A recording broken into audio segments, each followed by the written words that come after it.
আমি ছাত্রদের মিটিং এ রাজনৈতিক বক্তব্য দেই না, একদমই দেই না। কিন্তু একটা কথা না বললে তোমরাই তো জাতির ভবিষ্যৎ, তোমরাই জাতির কারিগর। তোমরাই আগামী দিনে এই জাতির নেতৃত্ব দেওয়া ইনশাআল্লাহ।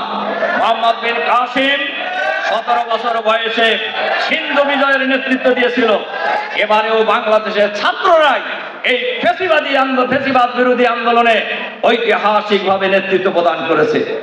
আমরা বিশ্বাস করি তোমরাই আগামী দিনে জাতির নেতৃত্ব দিবা, তোমরাই হবে আগামী দিনে জাতির কর্ণধার, তোমরাই হবে বিশ্ববিদ্যালয়ের ভাইস চ্যান্সেলর, তোমরাই হবে আগামী দিনের শিক্ষক, তোমরাই হবে ডিসি, তোমরাই হবে সচিবালয়ের সচিব, আগামী দিনে তোমরাই হবে পার্লামেন্ট মেম্বার ইনশাআল্লাহ।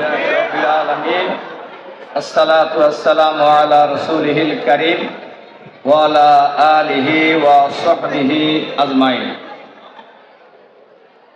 বাংলাদেশ ইসলামী ছাত্র শিবিরের উদ্যোগে সিরাজগঞ্জ সরকারি কলেজের অনার্স প্রথম বর্ষের ছাত্র ছাত্রী ভাই বোনদের নিয়ে আয়োজিত আজকের এই নবীন বরণ অনুষ্ঠানের স্নেহের সভাপতি বিশিষ্ট ছাত্রনেতা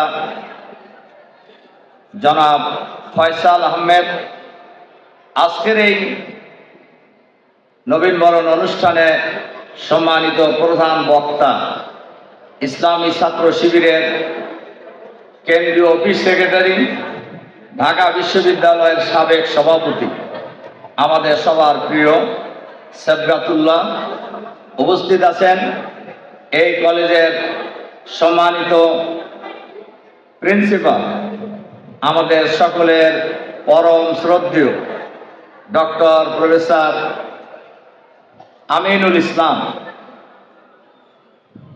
ইসলামী ছাত্র শিবিরের কেন্দ্র এবং সিরাজগঞ্জের নেতৃবৃন্দ, সম্মানিত শ্রদ্ধেয় প্রিয় ছাত্রছাত্রী ভাই ও বোনেরা, আসসালামু আলাইকুম ওয়া রাহমাতুল্লাহি ওয়া বারাকাতুহু। তোমরা অনেক সময় ধরে এখানে বক্তৃতা লাগাতার শুনছো। মাঝখানে শিবির তোমাদেরকে আরেকটা পরীক্ষায় ফেলে দিয়েছিল, 5 মিনিটের পরীক্ষা। তবে ছাত্রদের জন্য পরীক্ষাকে ভয় করা উচিত নয়, ছাত্রদের জন্য পরীক্ষাকে মোটেই ভয় করা উচিত নয়। প্রিয় ছাত্রছাত্রী ভাই ও বোনেরা, তোমরা যারা ইন্টারমিডিয়েট পাস করে অনার্সের বিভিন্ন ডিপার্টমেন্টে ভর্তি হয়েছ, তোমাদের জীবনের অনেক গুরুত্বপূর্ণ অবস্থান পেরিয়ে তোমরা একটা নতুন অবস্থানে পদার্পণ করেছো। এটা তোমাদের জন্য একটা বড় খবর, অনেক খুশির খবর। আর সিরাজগঞ্জ সরকারি কলেজ অনেক ভালো কলেজ। আমাদের এই অঞ্চলের মধ্যে 3টা কলেজ সবচেয়ে ভালো। একটা যদি আমরা ধরি, আমরা সিরাজগঞ্জের মানুষ, সিরাজগঞ্জকে আমরা আগে বলবো। সিরাজগঞ্জ সরকারি কলেজ, বগুড়া আজিজুল হক কলেজ, আর পাবনার এডওয়ার্ড কলেজ, এই কলেজগুলি বলা হয় এই অঞ্চলের মধ্যে। আর রাজশাহী কলেজ, এই 4টা কলেজ হলো আমাদের উত্তরবঙ্গের মধ্যে, বিশেষ করে রাজশাহী বিভাগের মধ্যে সবচাইতে বড় কলেজ এবং গুরুত্বপূর্ণ কলেজ। তোমরা সেখানে ভর্তি হওয়ার সুযোগ পেয়েছো, এটা আল্লাহর একটা বিরাট মেহেরবানি তোমাদের। অনেক ছাত্রই কিন্তু এই ভর্তি হওয়ার সুযোগ পায়নি। ছাত্রছাত্রীদের অনুষ্ঠানে আমি গেলেই সারা দেশেই আমি একটা কথা কমনলি বলি, যে ছাত্রছাত্রীদের প্রধান কাজ পড়ালেখা, পড়ালেখা, পড়ালেখা। পড়ালেখা ছাড়া কেউ বড় হতে পেরেছে এরকম এক্সাম্পল তোমাদের কাছে আছে? থাকতে পারে 2-1জন। যেমন তোমার একসময় তুরস্কের প্রধানমন্ত্রী ছিল নাজমুদ্দিন আরবাকার, নাম শুনছো অনেকেই হয়তো। তিনি তোমার ইন্টারমিডিয়েট না পড়েই অনার্স বিশ্ববিদ্যালয়ে ভর্তি হয়েছিলেন। ওখানে হয়তো কোনো অ্যারেঞ্জমেন্ট তাদের ছিল, কিন্তু পড়াশোনা ছাড়া তো ভর্তি হতে পারে নাই। এবং তুরস্কের যে তোমার ডেভেলপমেন্ট, এর অন্যতম কারিগর ছিলেন সেই প্রধানমন্ত্রী নাজমুদ্দিন আরবাকার। যাকে আমার বক্তৃতার মূল বিষয়টা নয়, বিষয় হলো যারা অনার্সে ভর্তি হয়েছে তাদের জন্য আমি প্রথম কথা যেটা বলবো, পড়াশোনায় বিশেষভাবে মনোনিবেশ করা। আমরা যখন রাজশাহী বিশ্ববিদ্যালয়ে প্রথম ভর্তি হয়েছিলাম ফার্স্ট ইয়ারে, তখন কিন্তু আমরা ভাবতেছিলাম কি পড়বে কি পড়াবে, একটু চিন্তায় ছিলাম। কিন্তু আবার যখন শুরু হয়ে গেছে তখন সহজ হয়ে গেছে। কাজেই এখন হয়তো প্রথম দিকে ক্লাসে গিয়ে একটু জটিলতা মনে হতে পারে কারোর কারোর কাছে, কিন্তু ক্লাস শুরু হয়ে ক্লাসের পড়া যদি প্রতিদিনই কেউ করতে পারে তাহলে সে ভালো ছাত্র হবে ইনশাআল্লাহ। তার কারণ অনেকেই বলে কেউ বেশি মেধাবী কেউ কম মেধাবী। আমি এই কথা বিশ্বাস করি না। আমি মনে করি সবাই মেধাবী। এই মেধার চর্চা করে যারা এগিয়ে যেতে পারবে তারাই সামনে সফল হবে।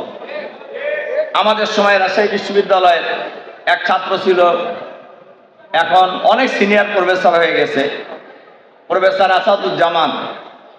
সে মেহেরপুরে বাড়ি ছিল, ম্যাট্রিক ইন্টারমিডিয়েটের সেকেন্ড ডিভিশন, কিন্তু অনার্সে সে ম্যাথমেটিক্সে ভর্তি হলো।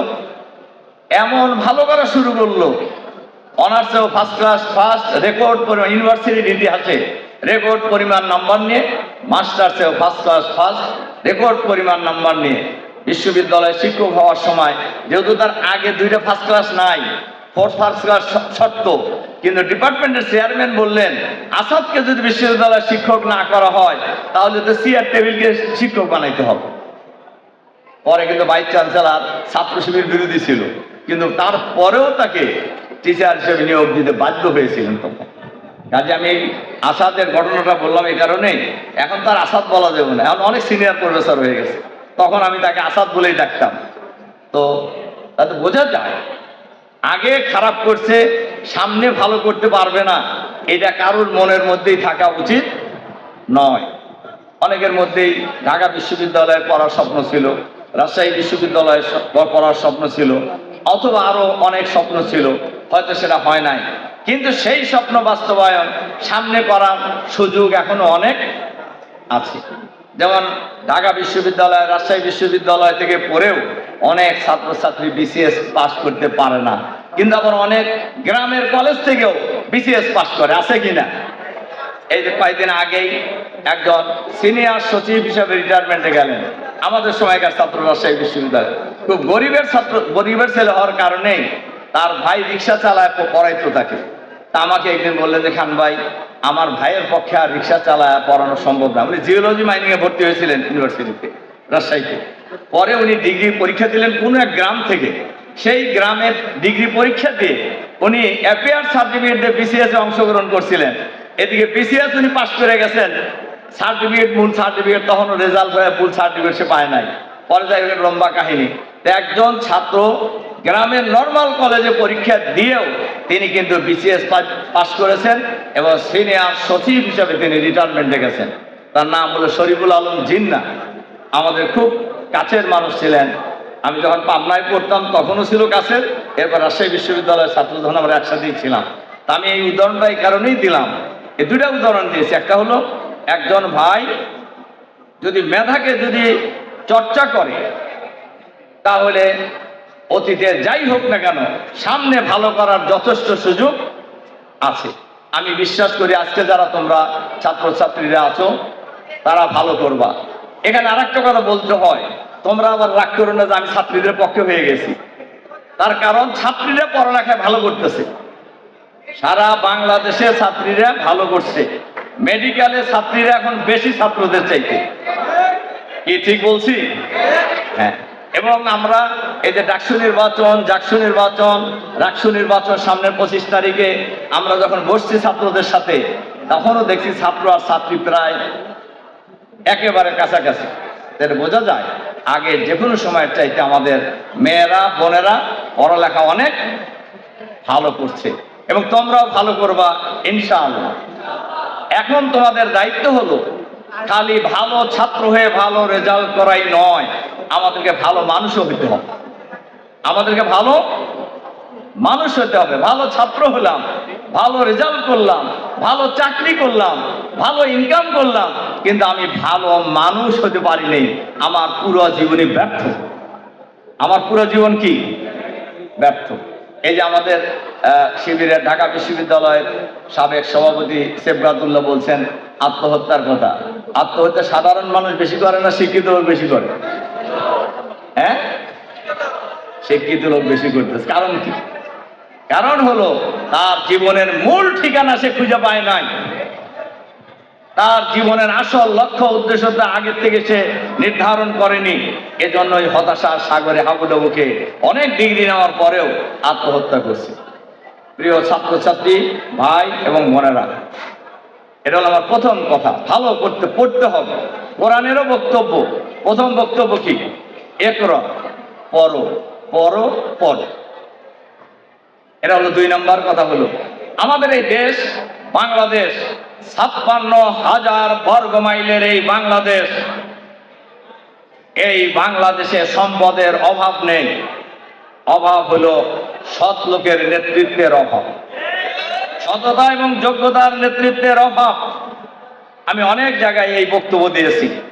আমাদের দেশ স্বাধীন হয়েছে কত বছর হলো? তোমরা কি বলতে পারবে নাকি? হ্যাঁ, সবাই মনে হয় জানো না। কত বছর? 54 বছর। আমাদের এই দেশ শাসন করছে কয়টা দল? এই 54 বছর দেশ শাসন করছে কয়টা দল? 3টা দল শাসন করেছে। প্রথম যারা এসেছিলেন তাদের নেতা তাদেরকে বলেছিলেন 7.5 কোটি বাঙালির জন্য 8 কোটি কম্বল আনলাম, আমার কম্বলটা গেল কোথায়? এই উত্তর কি তারা দিতে পারছে কেউ? এরপরে সর্বশেষ তোমরা ইয়াং জেনারেশন যারা ফ্যাসিবাদ মুক্ত বাংলাদেশ তৈরি করেছে, যাদের বিরুদ্ধে আমরা লড়াই করে বাংলাদেশকে আমরা নতুন বাংলাদেশ পেলাম। এই বাংলাদেশ কিন্তু কোন রাজনৈতিক দলের নেতৃত্বে আন্দোলন হয় ফ্যাসিবাদ মুক্ত হয় নাই। এই বাংলাদেশ কোন রাজনৈতিক দলের নেতার নেতৃত্বেও ফ্যাসিবাদ মুক্ত হয় নাই। এই আন্দোলন শুরু হয়েছিল কোথা থেকে? ঢাকা বিশ্ববিদ্যালয় থেকে। এই আন্দোলন কি সরকার গঠনের আন্দোলন ছিল? না, এটা ছিল কোটা সংস্কারের আন্দোলন। কোটা সংস্কারের আন্দোলনটা কি ছিল এটা তোমাদেরকে আর নতুন করে বলার দরকার নেই। কিন্তু ফ্যাসিবাদী সরকারের বৈশিষ্ট্য হলো তাদের বিরুদ্ধে যারাই কথা বলবে তাদেরকে গুলি চালাইতে হবে। এবং সেই বৈশিষ্ট্যের আলোকে এই ছাত্রদের মিছিলে তারা গুলি চালায়। প্রথম শহীদ হয় কে? আবু সাঈদ রোকেয়া বিশ্ববিদ্যালয়ের ইংরেজি বিভাগের শেষ বর্ষের ছাত্র, যে পরিবারে ক্লাস 5-এর উপরে কোনো পড়ালেখা করার লোক নাই। একমাত্র আবু সাঈদ একটা গরিব পরিবারে বড় হয়ে তার বাবা আমাকে বলছিলেন যে আমার পড়া প্রায় শেষ, তোমাদের আর অন্যের বাড়িতে কাজ করার প্রয়োজন হবে না। কিন্তু সেই সুযোগ হয়েছে? হয় নাই। সে বীরের মতো বুক পেতে দিয়েছিল। বুকের ভিতরে তুমুল ঝড়, বুক পেতেছি গুলি কর, এই দুঃসাহসী স্লোগান বাংলাদেশের জনগণ, বাংলাদেশের ছাত্র সমাজকে ওই দিন উজ্জীবিত করেছিল। আর সেই স্লোগানের পরেই তাকে নির্বিচারে গুলি চালিয়ে হত্যা করা হয়েছিল। আবু সাঈদের হত্যাকাণ্ডের পর গোটা বাংলাদেশে ফ্যাসিবাদ বিরোধী আন্দোলন দাবানলের মতো দাউ দাউ করে জ্বলে উঠেছিল। এই আন্দোলন শুধু ঢাকা বিশ্ববিদ্যালয়ে সীমিত ছিল না। বিকারুন্নেসা নুন স্কুল ক্লাস 2-3-র ছাত্রীরা পর্যন্ত রাজপথে নেমে এসেছিল। দুনিয়ার কোন বাংলাদেশের ইতিহাসে নটরডেম কলেজের ছাত্ররা রাজপথে নামার কোনো ইতিহাস নাই। তারাও কলেজের ক্লাস বাদ দিয়ে শাপলা চত্বরে গিয়ে রাজপথ দখল করে বসেছিল। শুধু তাই নয়, আমি যে এলাকায় থাকি ঢাকায়, মিরপুরের DOH এলাকা, মানে আর্মিদের সেনা কি বলে সাবেক সেনা কর্মকর্তাদের আবাসিক এলাকায়, নরমালি বাংলাদেশের ইতিহাসে সেনা পরিবারের লোকেরা কোনো দলের পক্ষে বা দলের বিরুদ্ধে মিছিলে নামছে ইতিহাস নাই। আমি ওই দিন দেখেছি, ওই শুধু মিরপুর DOH নয়, বাংলাদেশের সকল DOH, আমি মিরপুরের কথা যদি আমি দেখেছি এই জন্য বলতেছি, আর সেনা পরিবারের মেয়েরা, ছেলেরা, গার্ডিয়ানরা, মায়েরা খাবার নিয়ে ছাত্রদের জন্য রাস্তায় মিছিলে বের হয়ে গেছে। আমি এই কথাটা বলছিলাম এই কারণেই যে এই ফ্যাসিবাদ মুক্ত বাংলাদেশ গড়ার জন্য রাজনৈতিক দল পরে যুক্ত হয়েছিল। এই আন্দোলনের সাথে ছাত্ররা, শিক্ষক, কর্মকর্তা কর্মচারী, রিক্সাওয়ালা, ঠেলাওয়ালা, ভ্যানওয়ালা, সমাজের সকল শ্রেণীর মানুষ, কিশোর, মজুর সবাই মিলে ঐক্যবদ্ধ প্রতিরোধের মধ্য দিয়ে ফ্যাসিবাদ মুক্ত বাংলাদেশ আমরা পেয়েছি। আর কোনো ফ্যাসিবাদ বাংলাদেশে আসুক আমরা কি চাই তা? এটা গেল এক দলের কথা, তারা তো পালায় চলে গেছে। আর এক দল, তারা নিজেরা অতিরিক্ত দালালি করার কারণে নিজেরা বিলুপ্ত হয়ে গেছে। সেই দলের নাম কি? ওটা কি আর আছে? ওটার নাম শোনা যায়? যায় না। আর এক দল এখনো আছে, আছে কিনা? আছে, আছে। এবং গত এক বছরে 5ই আগস্টের পর থেকে আগের নমুনা কিছু দেখেছে না? এই দল আগে যখন ক্ষমতায় ছিল, আমি ছাত্রদের মিটিংয়ে রাজনৈতিক বক্তব্য দেই না, একদমই দেই না, কিন্তু একটা কথা না বললে তোমরাই তো জাতির ভবিষ্যৎ, তোমরাই জাতির কারিগর, আগামী দিনে তোমরাই আগামী দিনে এই জাতির নেতৃত্ব দেওয়া ইনশাআল্লাহ। মোহাম্মদ বিন কাসিম 17 বছর বয়সে সিন্ধু বিজয়ের নেতৃত্ব দিয়েছিল। এবারেও বাংলাদেশের ছাত্ররাই এই ফ্যাসিবাদ বিরোধী আন্দোলনে ঐতিহাসিকভাবে নেতৃত্ব প্রদান করেছে। আমরা বিশ্বাস করি তোমরাই আগামী দিনে জাতির নেতৃত্ব দিবা, তোমরাই হবা আগামী দিনে জাতির কর্ণধার, তোমরাই হবা বিশ্ববিদ্যালয়ের ভাইস চ্যান্সেলর, তোমরাই হবা আগামী দিনের শিক্ষক, তোমরাই হবা ডিসি, তোমরাই হবা সচিবালয়ের সচিব, আগামী দিনে তোমরাই হবা পার্লামেন্ট মেম্বার ইনশাআল্লাহ। কাজে এই কারণেই তোমাদেরকে এই কথাটা আমি বলতেছি। যারা আগে ছিল তারা বাংলাদেশের দুর্নীতিতে কয়বার চ্যাম্পিয়ন বানাইছিল? 5 বার। এটা বাংলাদেশ মানুষ জানে না? বলো জানে কি না? জানে। এবং এর নমুনা কিছুটা 5ই আগস্টের পর তারা দেখেছে না কিছু। এটা কি আর বলার দরকার আছে? আমি এর সম্পর্কে বলতে চাই, সচেতন সবাই। বাংলাদেশের মানুষ সচেতন কেমন? 5ই আগস্টের পরে সেই দলের লোকরা মনে করতো যে তারা দেশের মালিক হয়ে গেছে, কিন্তু ডাকসু নির্বাচনের মধ্য দিয়ে মালিকানা উল্টে দিছে না? বলো দিছে কিনা? জাহাঙ্গীরনগর বিশ্ববিদ্যালয় নির্বাচনের জন্য মধ্য দিয়ে মালিকানা উল্টে দিছে না? বলো দিছে কিনা? দিছে। তার কারণ মানুষ এখন অনেক সচেতন হয়েছে, মানুষ এখন অনেক বোঝা শিখেছে, মানুষ আর কোনো তাবেদারি করতে রাজি নয়। বাংলাদেশের মানুষ আধিপত্যবাদী কোনো শক্তির কাছে মাথা নত করতে রাজি নয়। এক্ষেত্রে অনেক বড় দৃষ্টান্ত স্থাপন করেছে বাংলাদেশের ছাত্র ছাত্রীরা। এজন্য আমি তোমাদের কাছে আহ্বান জানিয়ে আমার কথা শেষ করতে চাই। এই বাংলাদেশ কোনো দলের বাংলাদেশ নয়, এই বাংলাদেশ কোনো পরিবারের বাংলাদেশ নয়, এই বাংলাদেশ কোনো গোষ্ঠীর বাংলাদেশ নয়, এই বাংলাদেশ বাংলাদেশের 18 কোটি মানুষের বাংলাদেশ। এই বাংলাদেশ কিভাবে পরিচালিত হবে এটা নির্ধারণ করবে বাংলাদেশের জনগণ আগামী দিনে ইনশাআল্লাহ।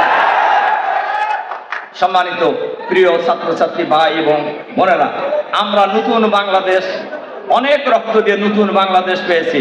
আমরা এই নতুন বাংলাদেশ গড়ে তুলতে চাই। চাও কিনা তোমরা? আমরা সবাই দল মত, জাতি, বর্ণ, ধর্ম নির্বিশেষে আমরা আমাদের প্রিয় জন্মভূমি এই বাংলাদেশকে আমরা নতুন বাংলাদেশ হিসাবে আমরা গড়ে তুলবো ইনশাআল্লাহ। আমরা সমৃদ্ধ বাংলাদেশ হিসাবে আমরা গড়ে তুলবো ইনশাআল্লাহ। আমরা দুর্নীতিমুক্ত বাংলাদেশ আমরা গড়ে তুলবো ইনশাআল্লাহ। আমাদেরকে সাংবাদিকরা জিজ্ঞাসা করে যে খান ভাই, হাওয়া তো এবার আপনাদের পক্ষে দেখা যেতেছে, আপনাদের যদি জনগণ ভোট দিয়ে দেয় তাহলে 1 নম্বর প্রায়োরিটি আপনারা কি দেবেন? আমি বলি যে ভাই, আমাদেরকে যদি জনগণ ভোট দিয়ে সরকার পরিচালনার দায়িত্ব দেয়, আমরা রাজা হব না, আমরা জনগণকে প্রজা বানাবো না, আমরা হব জনগণের সেবক ইনশাআল্লাহ। আর 1 নম্বর প্রায়োরিটি দেব করাপশন ফ্রি বাংলাদেশ, দুর্নীতিমুক্ত বাংলাদেশ বানাবো আমরা ইনশাআল্লাহ। দুর্নীতিমুক্ত বাংলাদেশ যদি হয়ে যায়, আগামী 5 বছরের ব্যবধানে বাংলাদেশ বিশ্বের দরবারে মাথা উঁচু করে দাঁড়াবে ইনশাআল্লাহ। তাহলে আমাদের দেশের সরকার প্রধান এবং রাষ্ট্রপ্রধানদের ভিক্ষার ঝুলি নিয়ে বিদেশে দিয়ে ধর্ণা দিতে হবে না। আমি অনেক পাবলিক মিটিংয়ে বলি যে ভাই, ভিক্ষা করে পোলাও খাওয়া ভালো না কাম করে ডাল ভাত খাওয়া ভালো? তোমরা কি মনে করো? পাবলিক তো চিৎকার করে বলে যে না, কাম করে ডাইল ভাত খাওয়া ভালো। ভিক্ষা করে পোলাও খাওয়ার চাইতে কাম করে কি খাওয়া ভালো। আমরা এই বাংলাদেশকে পরিবর্তন করে দিতে চাই। আমরা নতুন বাংলাদেশ গড়ে তুলতে চাই, যে বাংলাদেশে থাকবে না কোনো সন্ত্রাস, শিক্ষাঙ্গনে থাকবে না কোনো সন্ত্রাস, কোনো নৈরাজ্য, কোনো সিট বাণিজ্য, কোনো সিট দখল, গেস্ট রুমে সাধারণ ছাত্র ছাত্রীদেরকে নিয়ে টর্চার ছেল। এই যে আমরা টর্চার ছেলের মূল উৎপাদন করতে চাই আমরা এই বাংলাদেশে আগামী দিনে ইনশাআল্লাহ। তোমরা চাও না সেটা? আমরা সবাই চাই। আসুন আমরা সবাই মিলে এই দেশ আমাদের, এই দেশের সম্পদ আমাদের, এই দেশের সীমানা আমাদের, এই সব কিছু রক্ষার জন্য দল মতের ঊর্ধ্বে উঠে জাতির জন্য, দেশের জন্য, শিক্ষা প্রতিষ্ঠানে শিক্ষার পরিবেশকে আরো উন্নত করার জন্য, আরো সুন্দর করার জন্য, আরো সমৃদ্ধ করার জন্য, এই যে আমাদের প্রিন্সিপাল সাহেব আছেন, ওনাকেও আমি কথা বলেছি, শিক্ষকের প্রধান কাজ হলো শিক্ষা প্রতিষ্ঠানে শিক্ষা পাঠদান করা। শিক্ষকের প্রধান কাজ হলো শিক্ষা প্রতিষ্ঠানের শিক্ষার মান উন্নয়নের জন্য চেষ্টা করা। আমি তো আরো যে গ্রামে গেলে প্রাইমারি স্কুলে ঢুকে যাই, এই ছাত্র নাই, আমি কিন্তু প্রাইমারি স্কুলের টিচারদেরকে বলি যে ভাই, প্রাইমারি স্কুলকে বাদ দিয়ে আজকে বাংলাদেশের গার্জিয়ানরা বাচ্চাদেরকে কেজি স্কুলে দেয় কেন? এরপরে বলবে কেজি স্কুলের টিচাররা কি, কেজি স্কুলের টিচার হয় কখন? হ্যাঁ, যখন কোনো জায়গায় পায় না সেখানে। এজন্য মেধাবী যারা, তাদেরকে যদি সঠিক পাঠদান করে তাহলে তারা ভালো করবে ইনশাআল্লাহ। এজন্য আসো আমরা সবাই মিলে এই দেশটাকে আমরা একটি সুন্দর দেশ হিসাবে আমরা গড়ে তুলি। এই প্রত্যাশা রেখে তোমাদের প্রতি আবারও আন্তরিক সালাম মোবারকবাদ জানিয়ে তোমাদের ভবিষ্যৎ জীবনের আরো সমৃদ্ধ কামনা করে আমার কথা শেষ করছি। আল্লাহ হাফেজ। আসসালামু আলাইকুম।